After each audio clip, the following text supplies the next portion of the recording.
Hello guys, कैसे हैं आप सब लोग। लेवल अप के एपिसोड 45 के साथ हाजिर हूँ।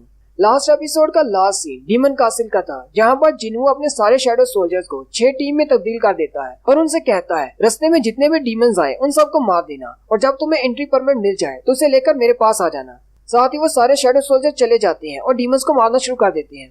जिन्हू अभी वहीं पर खड़ा होता है और अपने स्टोर से खरीद कर माना पोशन को पी रहा होता है। जिन्हू कहता है इस फ्लोर पर डीमंस बहुत ज्यादा पावरफुल है, मेरे नॉर्मल सोल्जर्स इनके सामने नहीं टिक पाएंगे, इसलिए मुझे अपने माना को रिप्लेनिश करते रहना चाहिए। नेक्स्ट सीन कुछ दिन के बाद होता है। जिन्हू के पास टैंक आकर खड़ा हो जाता है। जिन्हू टैंक की तरफ देखता है तो उसका लेवल 24 हो चुका होता है। जिन्हू कहता है जब हम लोग यहाँ पर आए थे तो टैंक का लेवल 14 था, इसने तो बड़ी जल्दी लेवल अप कर लिया। जिन्हू कहता है कि डीमन कासल के अंदर सिर्फ मैं ही लेवल अप नहीं हो रहा बल्कि मेरे शैडो सोल्जर्स भी लेवल अप हो रहे हैं। मैंने इनको टीम्स में तकसीम करके बहुत ही अच्छा फैसला किया था, इससे इनके लेवल जल्दी से बढ़ रहे हैं। जिन्हू कहता है इस वक्त मैं फ्लोर 80 पे हूँ और मेरे पास सिर्फ 20 फ्लोर्स रह गए हैं डीमन किंग तक पहुँचने के लिए। जिन्हू कहता है कि पिछले 2 दिन से मैं लेवल 80 पर ही फंसा हुआ हूँ, मैं इससे आगे वाले फ्लोर पर नहीं जा पा रहा क्योंकि मुझे एंट्री परमिट नहीं मिला। जिन्हू कहता है शायद इस फ्लोर के ऊपर बहुत ज्यादा पावरफुल कोई दुश्मन है, साथ ही उसे महसूस होता है कि उसका माना बहुत ही तेजी से गिर रहा है। जिन्हू कहता है शायद कोई मेरे शैडो सोल्जर्स को बहुत ही तेजी से मार रहा है, इसी वजह से मेरे माना पॉइंट्स कम होते जा रहे हैं। मेरे शैडो सोल्जर्स रीजनरेट नहीं कर पा रहे, इसका मतलब उनका दुश्मन बहुत ज्यादा पावरफुल है जिसका उनके साथ सामना हुआ है। जिन्हू के माना पॉइंट्स बहुत ही तेजी से गिरना शुरू हो जाते हैं। जिन्हू कहता है कि मेरे पास कोई भी ऑप्शन नहीं बचा, मुझे अपने शैडो सोल्जर्स को जल्दी से वापस बुलाना होगा और वो अपने शैडो सोल्जर्स को वापस बुला लेता है। और फिर अगले दिन भी ऐसा ही होता है। जिन्हू को अपने सोल्जर्स को वापस बुलाना पड़ता है क्योंकि फिर से उसके सोल्जर्स पर कोई अटैक कर रहा होता है। जिन्हू अपने सामने अपनी टीम्स का एक नक्शा बनाकर बैठ जाता है और कहता है कि मेरी टीम्स इस तरफ जा रही हैं, लेकिन यहाँ पर एक मसला है। दुश्मन ने सिर्फ मेरी कमजोर टीम्स पर ही अटैक किया है, जबकि सेंटर में टस्क की टीम थी। दुश्मन ने टस्क की टीम पर हमला क्यों नहीं किया? क्या उसे पता है कि टस्क बहुत ज्यादा पावरफुल है? जिन्हू कहता है अगर ऐसी कोई बात है तो इसका मतलब दुश्मन बहुत ज्यादा इंटेलिजेंट है, जो कि स्पेशली मेरे कमजोर सोल्जर्स को निशाना बना रहा है। जिन्हू को उनके अटैक पैटर्न की समझ आ जाती है। जिन्हू कहता है अगर उसने कल हाई ऑक्स की बी टीम को अटैक किया था तो इसका मतलब इस बार टैंक की टीम पर अटैक होने वाला है। जिन्हू चुपकर टैंक की टीम के पीछे चला जाता है और देखता है कि कब उन पर अटैक होता है। टैंक की टीम सामने चलती जा रही होती है जबकि सामने से कुछ स्पेशल डीमंस निकल कर आते हैं। जिन्हू उनकी तरफ देखता है और कहता है इनमें से एक तो डीमन नोबल है जबकि 3 डीमन नाइट्स हैं। उनमें से एक डीमन नाइट आगे बढ़ता है और टैंक की टीम के मॉन्स्टर्स पर अटैक करता है और उनमें से एक आइसबियर को मार देता है। जिन्हू कहता है तो इस तरह ये हम लोग पर अटैक कर रहे हैं, ये लोग कमजोरों को अपना निशाना बना रहे हैं। जिन्हू जल्दी से अपने स्टेल्थ मोड में चला जाता है और भागते हुए नाइट की तरफ जाता है और कहता है मेरे शैडो सोल्जर्स इनके सामने नहीं टिक पाएंगे, मुझे खुद इनका सामना करना पड़ेगा। जिन्हू तेजी के साथ आगे बढ़ता है और उनमें से एक नाइट को मार देता है।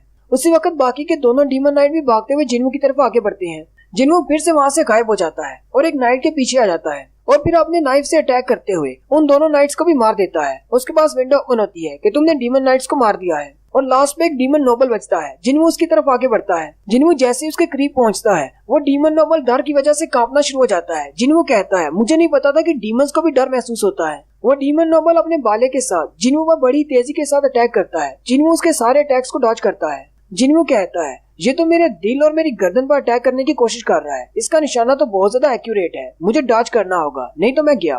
जिन्हू कहता है फ्लोर 1 से 76 तक जितने भी डीमंस थे वो सारे रैंक ए और रैंक डी के दरमियान के थे, जबकि इस कासल के अंदर जितने भी बॉसेस हैं वो सारे एस रैंक के हैं। लेकिन पता नहीं ये डीमन नोबल इतना ज्यादा पावरफुल नहीं है। जिन्हू तेजी के साथ आगे बढ़ता है और उसके मास्क पर अपना हाथ लगाते हुए अपने दूसरे हाथ में हंजर से उस पर अटैक करने लगता है। वो डीमन नोबल चिल्लाना शुरू कर देता है और कहता है मैं अपनी हार मानता हूँ। साथ ही वो अपना वेपन भी फेंक देता है। जिन्हू ये देखकर बहुत ज्यादा हैरान हो जाता है।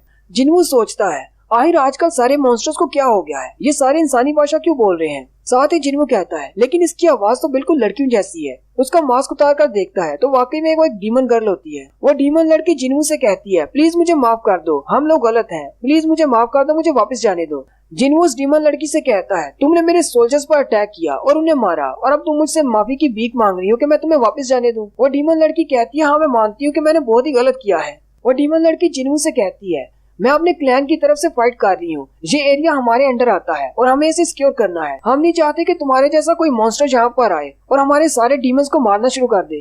जिन्हू डीमन लड़की से कहता है क्या तुम्हारे लिए ठीक है कि मुझसे माफी की भीख मांग रही हो जबकि मैंने तुम्हारे 3 नाइट्स को मार डाला है। वो लड़की उसे कहती है मैं उन नाइट्स की मास्टर हूँ, मुझे वो जिंदा देखकर बहुत ज्यादा खुश होंगे, वैसे भी मुझे प्रोटेक्ट करना उनकी जिम्मेदारी थी।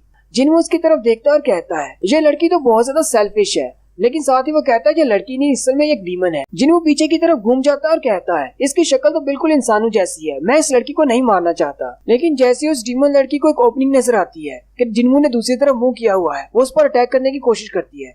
उसी वक्त ट्रस्क बाहर निकलता है और जिन्हों के पीछे एक शील्ड बना लेता है और उसको प्रोटेक्ट करता है।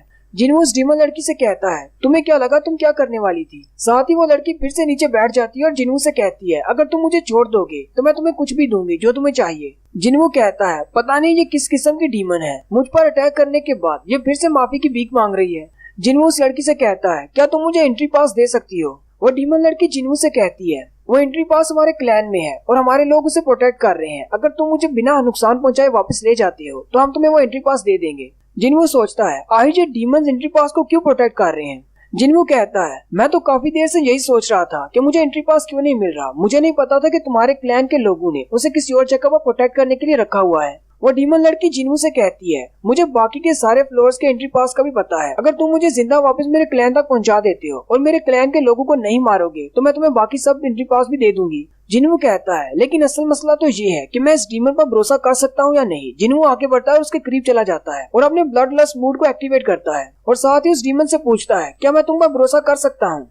वो लड़की जिन्हों के ब्लड लस्ट मूड को देखकर बहुत ज्यादा घबरा जाती है और उसे कहती है हाँ तुम मुझ पर भरोसा कर सकते हो। जिन्हों से कहता है चलो ठीक है मैं तुम्हारी बात मान लेता हूँ, अगर तुम मुझे एंट्री पासेस दे देती हो तो मैं किसी भी डीमन को नहीं मारूंगा और यहाँ से चला जाऊंगा।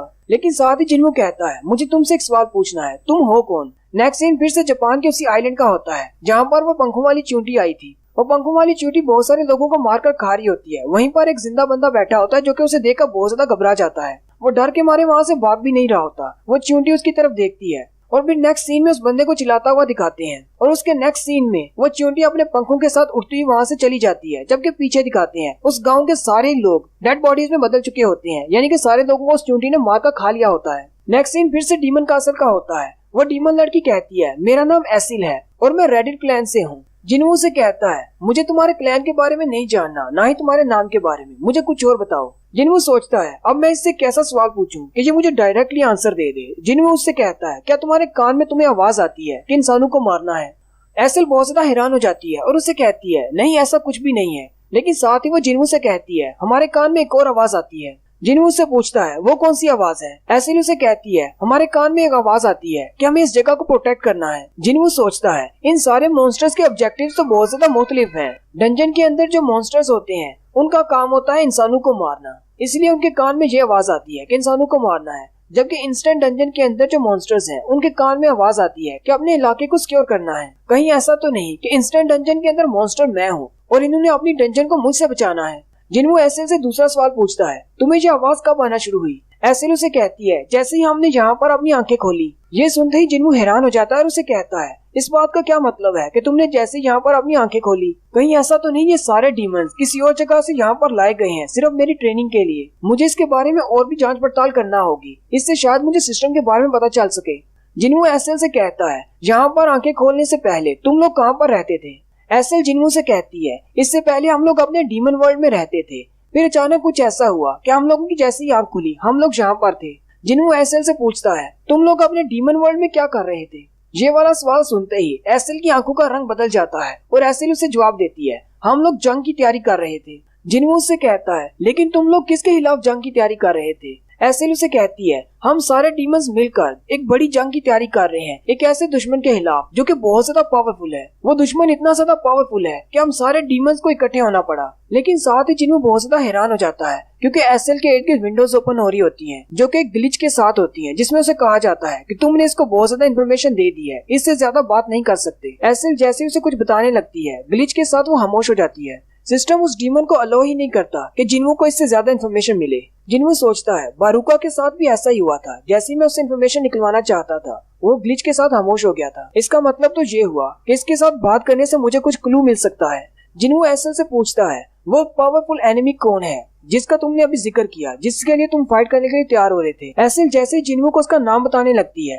फिर से उसमें एक ग्लिच आता है और इस बार एक जबरदस्त इफेक्ट होता है और वो बेहोश होकर नीचे गिर जाती है। जिन्हों कहता है जैसे मैंने इससे एनिमी का नाम पूछा तो सिस्टम ने बहुत ही स्ट्रांगली रिएक्ट किया है। इसका मतलब तो ये है कि सिस्टम नहीं चाहता कि मुझे उस दुश्मन के बारे में पता चले। जिन्हों कहता है ये डीमंस जिस दुश्मन के खिलाफ लड़ने के लिए तैयार हो रहे हैं, मुझे लगता है मेरे सारे सवालों की चाबी वही है।